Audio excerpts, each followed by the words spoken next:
This is unacceptable, Evan. The drawer is short $50. I didn't take anything, sir. You can check the cameras. You know exactly what you did, Carter. Don't bother coming back here again. Fast steps. Hard shoes. No smile. Bradley Knox stops right beside him. Too close. You missed that scan, Bradley says. Evan looks down. The barcode is torn. It didn't read, Evan says. I'm fixing it. Bradley laughs. Not funny. Sharp. Funny how it's always you, he says. The customer freezes. Evan feels heat rise in his chest. He keeps his voice calm. I'm doing it by the book. Bradley leans in. Low voice. Dangerous. Don't get smart with me. The words hang there. A woman in line shifts. Someone coughs. No one speaks. Bradley straightens and raises his voice. This is why people like you don't last here. The sentence cuts. Evan looks up. What did you say? He asks. Bradley smiles. Cold. You heard me. Phones start to lift. A camera clicks on. Bradley points at Evan's chest. Clock out. Now. For what? Evan asks. For attitude, Bradley says. You're done. The store goes silent. Evan feels it then. Not fear. Not anger. Something worse. Because he knows this isn't about a scan. And as security starts walking toward him, Evan realizes something else. This moment isn't over. It's just starting. Bradley stands beside the register like he owns the air. Clock out, he says again. Evan feels every eye on him. For what? Evan asks. Bradley taps the counter. Loud. Once. For attitude, Bradley says. For slowing my store. Evan swallows. I followed procedure. Bradley smiles. Thin. Mean. You always have an answer, he says. That's your problem. The customer clears his throat. He didn't do anything, the man says. Bradley turns fast. This doesn't concern you, Bradley snaps. Evan sees the man shrink back. Bradley faces him again. Badge off, Bradley says. Now. Evan reaches for his name tag. His fingers shake, just a little. He pulls it free and sets it on the counter. The click is loud. A woman lifts her phone. Bradley notices. No recording, he says. She keeps filming. Bradley's jaw tightens. You think you're special, he asks Evan. You think rules bend for you? Evan feels his heart pound. No, he says. I think I deserve respect. That does it. Bradley laughs, sharp and loud. Security, he calls. Escort him out. The guard approaches. Hesitant. Evan meets his eyes. The guard looks away. Bradley leans closer. Let this be a lesson, he whispers. This is how the world works. Evan feels heat in his chest. He keeps his voice low. This didn't have to go like this. Bradley steps back. Yes, it did, he says. The guard gestures toward the door. Evan takes one last look at the register. At the line. At the silence. No one speaks. He walks. Every step feels heavy. Behind him, Bradley's voice rises again, already moving on. Next customer. The door opens. Cold air hits Evan's face. As he steps outside, Evan realizes something. They didn't just fire him. They tried to erase him. The door shuts behind Evan. The sound feels final. Cold air hits his skin, sharp and sudden. He stops just outside the store, breathing once. Slow. Controlled. His hands are still shaking. Behind the glass, people move again. Carts roll. A life continues without him. Someone's phone is pointed straight at his face. A woman steps closer. Are you okay? She asks. Evan nods without thinking. Yeah. It's a lie. But it's easier than the truth. The security guard stands near the door. Not looking at him. You can go, the guard says quietly. Evan almost laughs. Go where? He adjusts the strap of his backpack on his shoulder. He feels small out here. Exposed. Like the walls inside were at least pretending to protect him. A man whispers as Evan walks past. He didn't do anything. Another voice answers. They never do. Evan keeps moving. Each step pulls the scene apart in his head. Bradley's voice. The smile. The word you people echoing louder now that he's alone. He reaches the edge of the parking lot. His phone vibrates. A notification. Then another. And another. He looks down. A video. His face frozen mid-sentence. Bradley's voice clear and sharp in the background. Caption: Manager fires black cashier for attitude. His chest tightens. A comment loads. This is messed up. Same store did this last year. Why is it always like this? Evan locks the screen. Not yet. He needs air. Space. Time. He sits on the low concrete curb near his car. The sun feels too bright. His ears ring. His phone vibrates again. Dad. Evan stares at the name. His thumb hovers. He answers. Hey, he says. James Carter's voice is calm. Too calm. How's work? Evan closes his eyes. I got fired. Silence stretches. For what? James asks. Evan swallows. They said attitude. Another pause. Longer this time. You okay? His father asks. Evan looks back at the store. At the glass doors sliding open and closed. Yeah, he says again. Another lie. Come home, James says. We'll talk. Evan nods even though his father can't see him. Okay. He hangs up. Inside the store, Bradley laughs at something. Evan sees it through the glass. The sound doesn't reach him, but the image does. Power looks comfortable on him. Evan grips his phone. A notification buzzes again. Someone tagged the store. Someone tagged corporate. Then a message from a number he doesn't know. I work there. This happens a lot. I'm sorry. Evan exhales slowly. So it wasn't just him. That thought hurts worse than the firing. He stands and walks to his car. As he opens the door, a woman across the lot calls out. Hey. Evan turns. She's holding her phone. Still recording. You didn't deserve that, she says. Evan nods. Thanks. She hesitates. Are you going to report it? The question lands heavy. Report it to who? The man who did it? The system that hired him? I don't know, Evan says honestly. She lowers her phone. I hope you do. Evan gets in the car. He doesn't start it right away. He watches the video spread in real time. Views climbing. Comments multiplying. Strangers arguing about his life. Some defend him. Others don't. One comment stands out. Bet he was lazy. Evan's jaw tightens. He deletes the app. Silence fills the car. But inside him, something shifts. This wasn't just a bad day. It wasn't just a bad manager. It was a pattern. And patterns don't stop on their own. As Evan pulls out of the parking lot, he doesn't look back. He doesn't see Bradley watching from inside, arms crossed, smug. He doesn't know corporate has already seen the clip. He doesn't know his father has gone very quiet. But somewhere between the curb and the street, Evan feels it. This isn't over. It's getting bigger. Evan doesn't turn the radio on. The silence feels safer. Traffic moves around him, normal and careless. Red lights. Green lights. A world that didn't pause just because his did. His phone vibrates again. He ignores it. By the time he reaches home, his hands ache from gripping the steering wheel. James's car is already in the driveway. That tightens something in Evan's chest. Inside, the house smells like coffee. Familiar. Grounding. His father sits at the table, phone face down, fingers wrapped around a mug he hasn't touched. James looks up. His eyes tell Evan everything. You saw it, Evan says. James nods. I did. Neither of them speaks right away. Evan drops his backpack by the door. He feels younger here. Smaller. Like the world outside might swallow him again if he steps wrong. James finally breaks the silence. Tell me exactly what happened. Evan exhales and sits. He was watching me all morning. Waiting. One mistake. Was it a mistake? James asks. No. James nods again. Slow. Controlled. He said things, Evan continues. Not loud at first. Coded.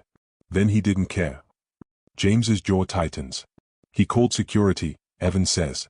Like I was dangerous. James looks away for a moment. Evan watches his father carefully. He's seen this look before. The one James gets when he realizes something isn't broken by accident. James picks up his phone and slides it across the table. The video is paused on Evan's face. Do you know how many messages I got? James asks. Evan shakes his head. Former employees, James says. Customers. Managers from other locations. He unlocks the phone and scrolls. One woman says she was written up for defending a cashier, James continues. Another says Bradley targets people who talk back. Evan frowns. Talk back how? James looks at him. By asking questions. That lands hard. So it's not just me, Evan says. No, James replies. It never is. Evan leans back in his chair. His stomach twists. Outside, a car passes. Somewhere, a dog barks. Normal sounds. Heavy moment. James taps the table once. I need to go to the store, he says. Evan looks up fast. Dad. Not yet, James adds. Not like that. Evan knows what that means. You're going to confront him, Evan says. I'm going to observe, James says. Evan doesn't argue. He knows that tone. The one his father uses when a decision is already made. Across town, Bradley Knox sits in his office. Evan doesn't see it, but he feels the shift anyway. Bradley scrolls through comments with a tight smile. Bunch of idiots, Bradley mutters. A younger employee stands in the doorway. Corporate called, she says. Bradley looks up. And? They said they're reviewing the footage. Bradley snorts. They always say that. He waves her away. As the door closes, Bradley's smile fades. He opens his email. One subject line stands out. Formal complaint, immediate attention required. Bradley deletes it. Back at the house, Evan's phone buzzes again. This time, he answers. A woman's voice comes through. Nervous. I used to work there, she says. I quit last year. Evan sits up. Why are you calling me? Because I saw the video, she says. And because someone needs to say it out loud. Say what? That he does this, she says. And no one stops him. Evan closes his eyes. Would you be willing to tell someone? Evan asks. There's a pause. I'm scared, she admits. I know, Evan says softly. After the call ends, Evan stares at the wall. This isn't just his story anymore. It's lead.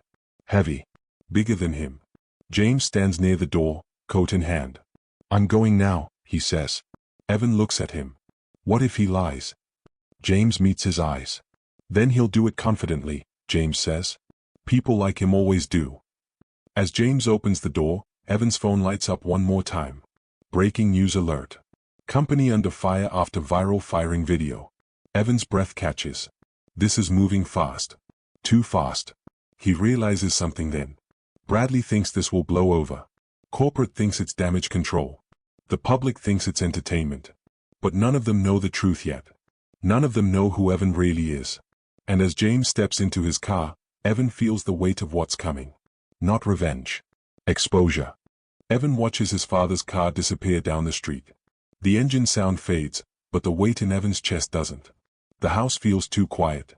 He walks into the kitchen, pours a glass of water, doesn't drink it. His hands are steady now. Too steady. Like his body has decided panic won't help anymore. His phone keeps lighting up on the counter. Unknown numbers. Messages. Requests. He flips it face down. For the first time since the store, Evan lets himself feel tired. He sinks onto the couch. The cushions give way beneath him, familiar and soft. His eyes close, and the scene replays anyway. Bradley's smile. The word attitude. The way the room went silent when Power spoke. Evan opens his eyes. On the wall across from him hangs a framed photo.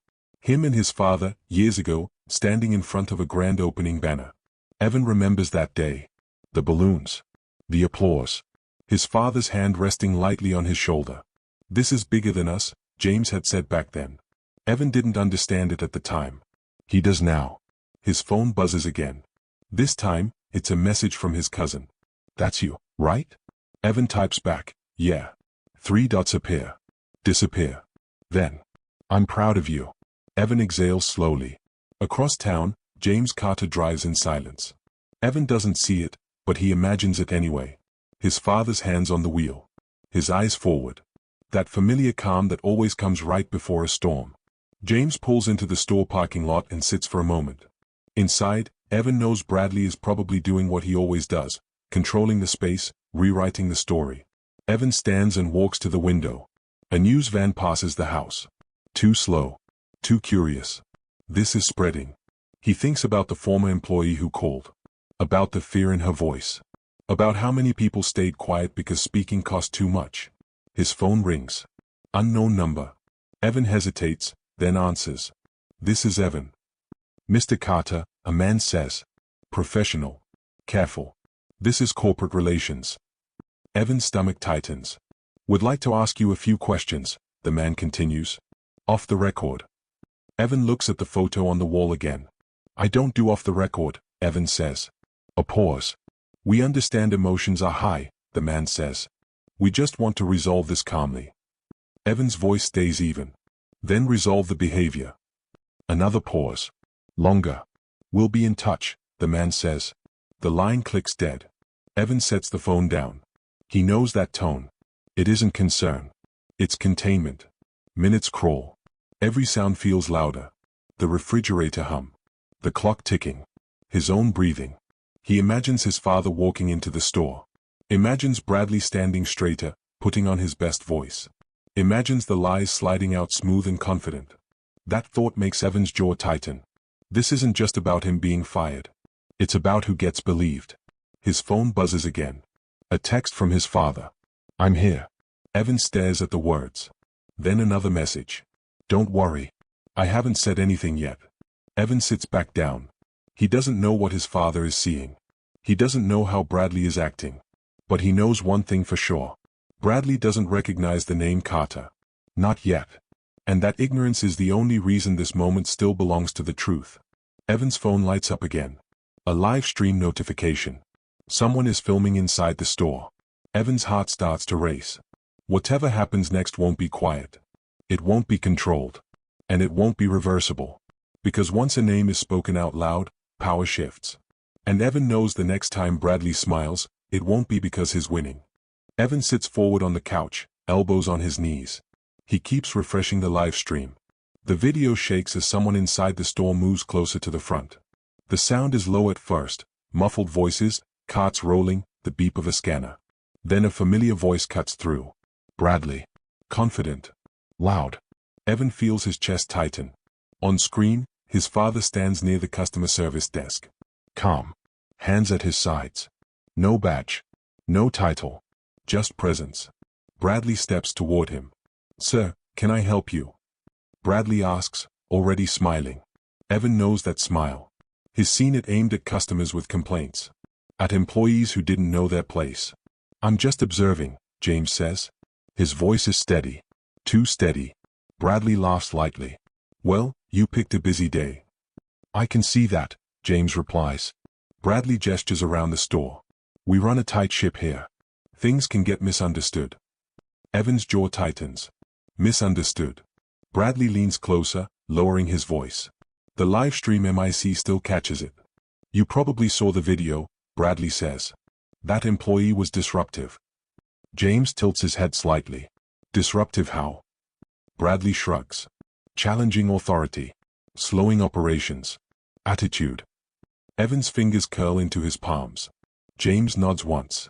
Did he break policy? Bradley doesn't answer right away. Well, he says slowly, policy gives management discretion. James looks around. At the employees pretending not to listen.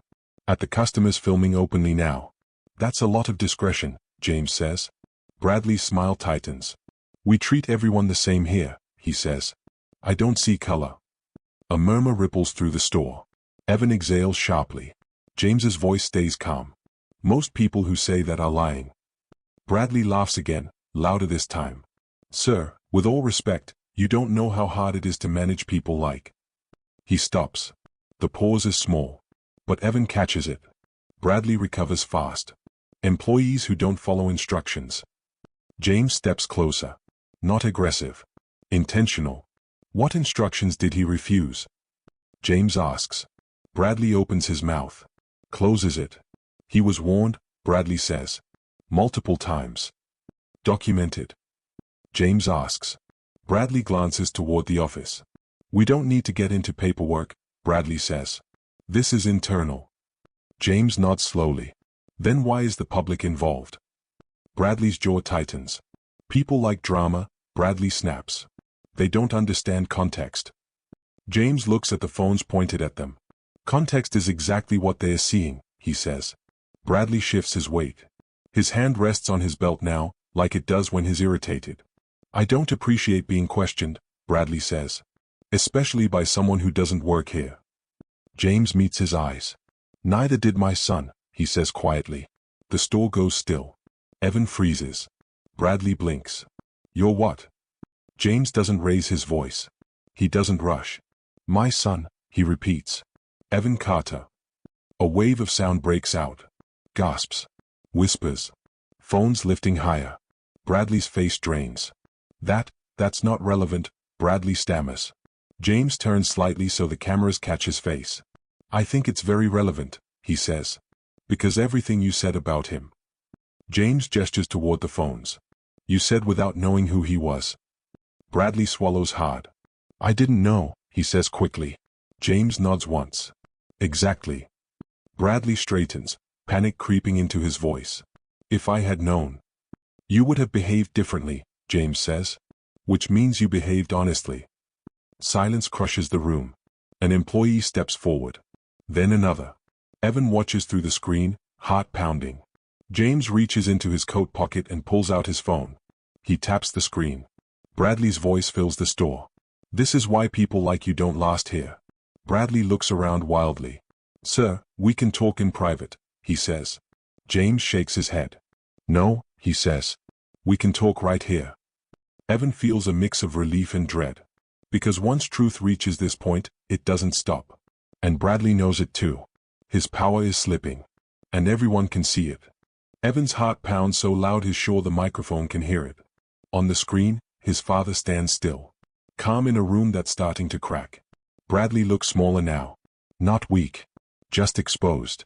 That video is out of context, Bradley says quickly. Anyone can edit clips. James doesn't argue.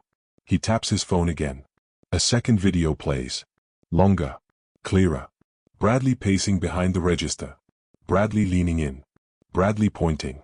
Evan's own voice sounds steadier than he remembers. I followed procedure.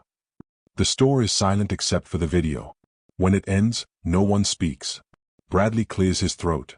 Sir, you have to understand, managing people is stressful. James looks at him. Stress doesn't create bias. It reveals it. A customer steps closer. I was here, she says. He didn't do anything wrong. Another voice follows. I saw it too. Bradley turns sharply. This is inappropriate. James raises a hand. Not loud. Just enough. Enough, he says. Bradley freezes. Evan feels it then, the shift. The moment authority stops working because no one believes in it anymore. James turns toward the employees. How many of you have felt targeted, he asks. No one answers. Then one hand lifts. Then another. Evan's throat tightens. Bradley shakes his head. This is turning into a circus. No, James says. This is accountability. Bradley laughs once. Short. Nervous. You're making this personal, he says. James's voice drops. You made it personal when you decided who deserved dignity. Bradley steps back. I didn't know he was your son, he repeats. James meets his eyes. And that's the truth you can't escape. Bradley opens his mouth, then closes it. An employee steps forward. It's the security guard. He didn't resist, the guard says quietly. He didn't raise his voice. Bradley spins. I didn't ask you. James cuts in. You don't get to silence people anymore. The guard exhales, relieved. Evan leans closer to the screen. James turns back to Bradley. Do you know why my son worked here? James asks. Bradley doesn't answer. So he could learn, James continues.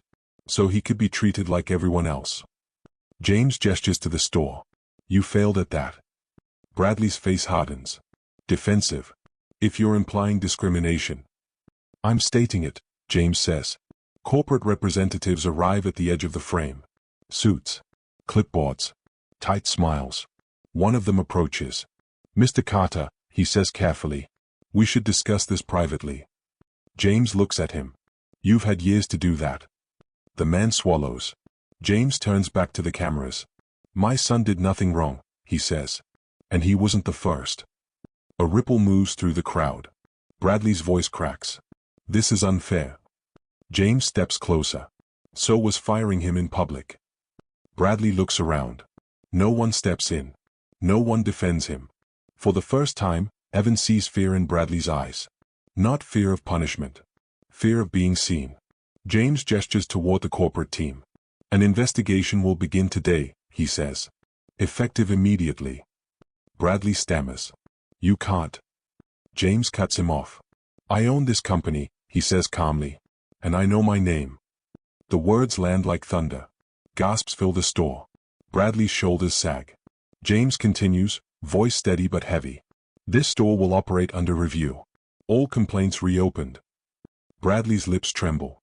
Please. That word feels foreign coming from him. James doesn't smile. Power doesn't beg, he says. It answers. Security steps forward again. This time with purpose. Bradley knocks. One of the corporate representatives says. We need you to come with us. Bradley looks at James. At the crowd. At the cameras. Then he nods. Small. Defeated. As he's escorted away, Evan feels something unexpected. Not joy. Release. The screen fills with noise. Voices overlapping. Questions shouted. James turns away from the chaos and looks directly into the camera. Into Evan's eyes. This isn't the end, he says softly. Evan knows his right. Because justice doesn't erase damage. It exposes it. And now, everyone has seen. Evan turns the live stream off. The silence that follows feels heavier than the noise did. He sits back, staring at his own reflection in the dark phone screen. His face looks older somehow. Tired. Changed. His phone buzzes immediately. A text from his father. It's done. I'm coming home. Evan exhales slowly. His shoulders drop for the first time all day. But relief doesn't feel like he thought it would. It feels complicated. Outside, another news van rolls past the house. Slower this time. More deliberate. Evan stands and walks to the window. He watches reporters step out, adjusting cameras, scanning the street like hunters who've caught a scent. This is what justice looks like in public. Messy. Loud. Hungry. His phone rings again. Unknown number.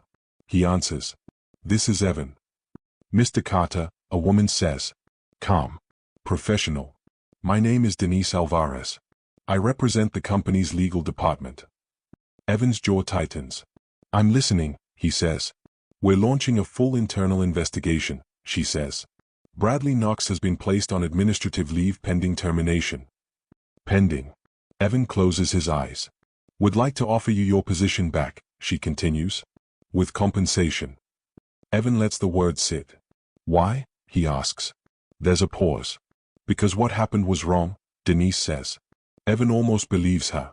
Is he the only one being investigated? Evan asks. Another pause. Longer. We're reviewing management practices, she says carefully. Evan hears what she doesn't say. Then no, Evan replies. Excuse me? Denise says. I don't want the job back, Evan says. Not like that. Silence crackles through the line. We can discuss terms, she says. Evan's voice stays steady. You can discuss change. He ends the call. Minutes later, his father walks through the door. James looks tired. The calm has cracks now. They stand facing each other. You okay? James asks. Evan nods. I think so. James sets his coat down. Bradley's termination is official. Effective today. Evan absorbs that. And? Evan asks. And corporate is nervous, James adds. As they should be. Evan sits at the table. People are still hurting. James nods. I know. A knock sounds at the door. James opens it. A woman stands there. Mid-30s. Nervous. It takes Evan a second to recognize her voice. The former employee. I hope this is okay, she says. I just wanted to say thank you. Evan shakes his head. You did this too. She swallows. I was scared. So was I, Evan says. They share a small, honest smile. Later, Evan scrolls through the news. Headlines blur together. Manager fired after racism allegations. Company promises reform. Employees speak out.